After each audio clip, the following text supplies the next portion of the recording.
I talk about the why conversation, why this, why now, why me. And that's more of a sales thing, but it has the same outcome, which is that, you the buyer a lot of times has self-prescribed a solution and they're not the expert, so it's almost definitely the wrong solution. They might have set a budget for this solution. We think it should be, here's what we need to do, and we think it's probably going to be about $30,000. But I will always validate that that's sometimes it's the right solution, but almost never. Maybe 10% of the time it's the right thing to do. And there's almost always some way to solve it that's cheaper for them and more profitable for me. So, like why do it the hard way?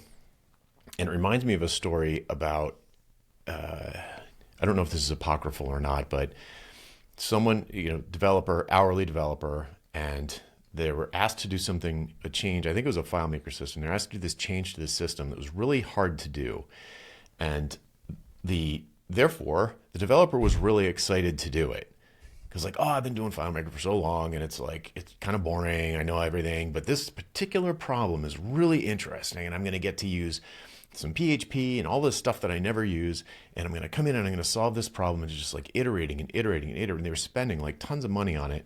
And it turned out that the feature that they were building was for one employee who didn't want to like tab around the interface the same way. And it's just like, it would have been less money to replace that employee than they spent on the interface. So like the main question is like, what's the business case, or why did you decide on this solution? Why not just do this? Why not just do that?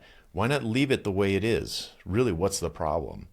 And it's like, well, and just like you said, if you walk it down, eventually, guess what you're going to get to? Dollars. So it's like, okay, so we've determined that this is $1,000 problem. So we're not going to bring in a $10,000 solution. We're going to be creative. Like, what are the different things we could do to solve this $1,000 problem? Maybe